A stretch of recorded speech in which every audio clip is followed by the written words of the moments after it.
G'day guys, welcome back. Today we're doing picanha on the Big Joe 3. Rump cap, top sirloin cap picanha, whatever you want to call it. If cooked correctly, it's one of the best cuts on the planet. So first off, let's start up our kamado. As you can see, we've got some residual charcoal from our previous cook. So we're just going to use our ash tool and knock off all the loose ash. Now we're going to be running hot and fast today. Now I like using natural fire starters, but if you like, you can use a charcoal chimney or even a blowtorch to get your fire going for these hot and fast cooks. Now we will let that burn for a good 15 to 20 minutes with the bottom draft door open and the dome open as well, to really give that lump a good head start. Once we get to this stage, we're going to close our dome and help protect that top gasket. We're not cooking at the moment, so there's no need to keep the dome open while we prep our meat. Now today is a hands-on cook. We won't be using a rotisserie. Instead, we'll be using these 32-inch long skewers. These are relatively inexpensive and a nice way to add that wow factor when you put on a barbecue for your mates. Now because we are cooking on a skewer today, it's important to prep our picanha properly. We need our meat to be on the skewer in such a way that we can slice it off against the grain while we're still cooking.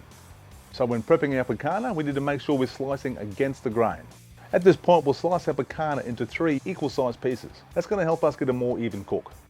Now we just secure our meat to our skewer, making sure that our fat cap is on the outer edge. Now be careful, these skewers are sharp. Now feel free to season your rump cap with whatever you want. I'm just going with salt. For me, that's the perfect seasoning.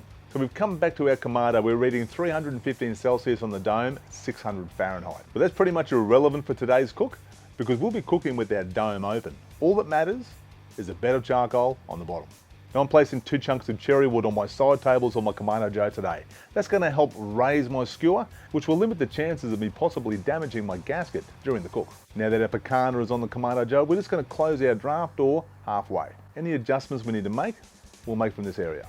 Now like I said, this is a hands-on cook. We are going to manually turn that skewer. And when our fat cap is facing down towards the coals, you are going to get some flare-ups, which is not a bad thing. But if it gets too much for you, you can close your bottom draft door altogether. Vice versa, if you're not getting enough flare-ups, just open your draft door to increase the airflow. Now we aren't worried about internal temps today. Once we've got a nice colour on our picanha, nice colour on our fat cap, we're going to take it off and we're going to slice into it. This is why it was important to slice our picanha against the grain before we put it on our skewers. This way we are still slicing it against the grain. It's just going to melt in your mouth. It gives you the perfect chew. Now while our guests are devouring that, we're going to pop our picanha back on. Now, not everyone likes their meat kicking and screaming. Some people like their meat a little bit more done. And that's okay because we have the flexibility to cater for all walks of life. Even those people.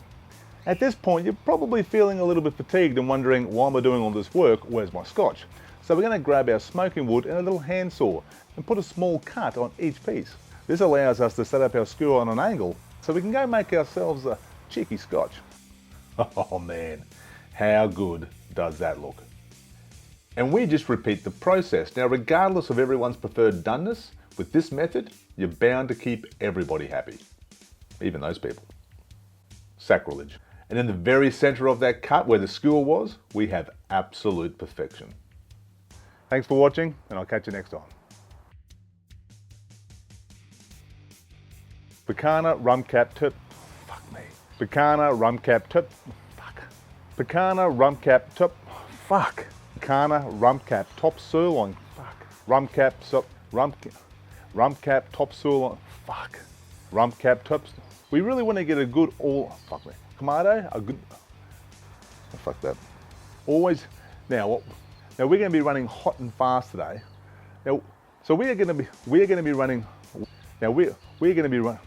We're going to be. Now you can use a fuck me to help protect that cook to help protect that stages today. Cooking, we'll be cooking this meat with the help of using these skewers today.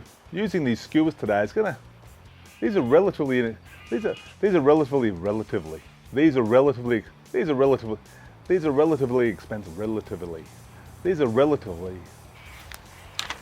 Jesus, what have I fucking missed? Everything. We need our meat to go on the. So this is why we had to slice out. So this is what, fuck me. We'll simply cut this, and now this will help ensure even. This will help us get even. This is going to help us get even cook. That's going to help us get the quality. This is. And that's okay because today, fuck me,